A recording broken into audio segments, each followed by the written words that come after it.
Hello and welcome to or back to my channel. My name is Dekimbryah and this is my channel Bookish Kim.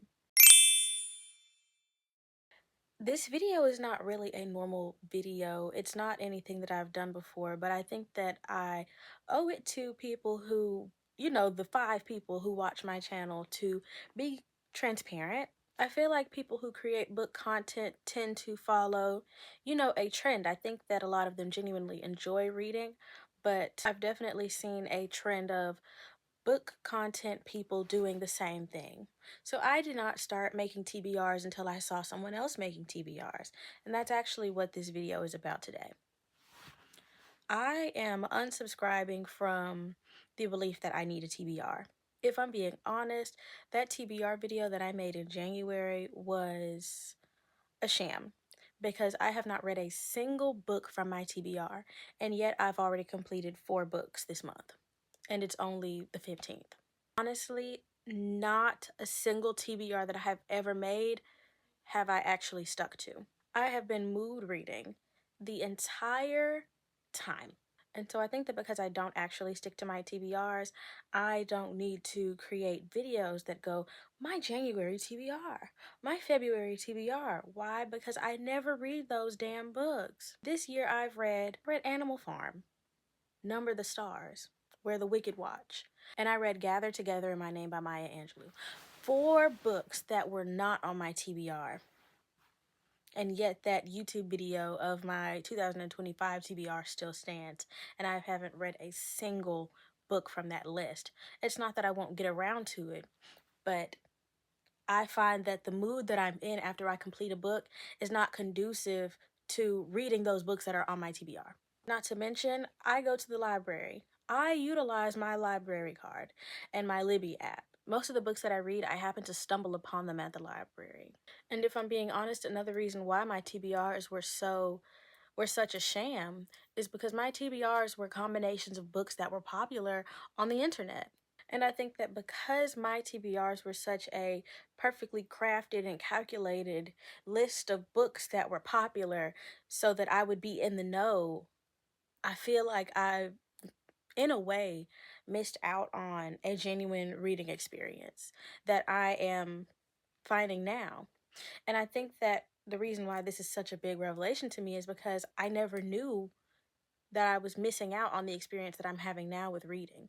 The experience that I'm having now reading is much more genuine. I'm enjoying my books much more. I'm picking books because I see them in the library and they really interest me, and I read the back and I'm like, wow, I love this, instead of trying to stay in the know on the internet.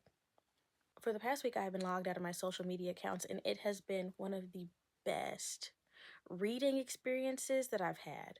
Being unplugged from Bookstagram, being unplugged from Book Talk, just not having these apps allowed me to create an environment where I read the books that I like, and they don't have to be popular. It feels good. I'm having a good time.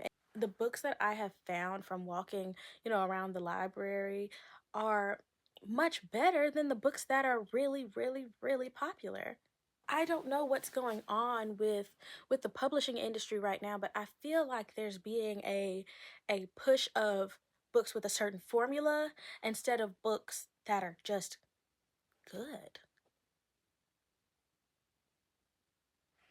And I feel like the reason why my TBR list just isn't working is because the list of books that are on my TBR are books that I've probably read before with a different title.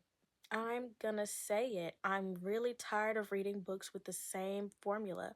The copy and paste romance book formula. I'm tired of it. I want different tropes in men. I want different tropes in women. I want the infantilization of women to stop. I want the power imbalances to stop. I even want to read more genres. I'm reading mystery and I love it. I'm reading crime books and I love it. I would not know that because the internet has quaffed this fantasy and romance bubble for me.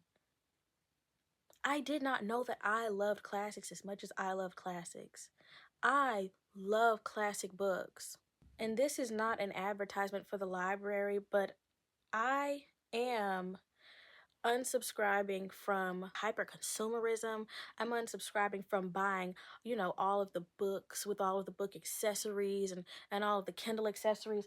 All I need on my Kindle is a case with a pop socket. I don't need the Kindle page turner. I'm able-bodied.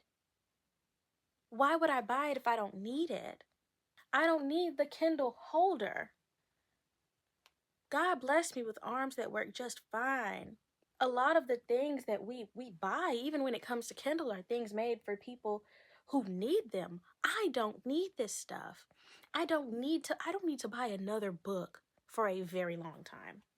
I wasted so much time and money buying books that were popular on, TikTok and Instagram, and books that I kept seeing circulate YouTube, and I don't like them. I feel like I've read them before. Me and specifically Allie Hazelwood, we don't mix. Me and Allie Hazelwood don't mix. Me and Colleen Hoover don't mix. I find the both of their writing elementary. I've found better books than what Sarah J. Maas produces. Does it stop me from liking Sarah J. Maas? No. I'm excited for the next ACOTAR book whenever it comes out, but what I am saying is that I'm tired of letting the algorithm choose my books, and y'all should be done with that too. My library card is used, and I don't have to spend $1. And that's not to say that people who buy books are intellectually inferior than me. No, that's not what I'm saying, but what I'm saying is I don't have to buy 400 books to feel like a reader, to feel like I'm a part of a community. 2025 is the year where I ditch hyper-consumerism. Books are too expensive to continuously buy books I end up hating. Well, I did not plan on coming here and ranting. I just came to explain why I don't have a TBR anymore, and I probably never will again. But, there's really nothing else to talk about. So I guess I'm going to let you all go. Y'all be good, because I won't.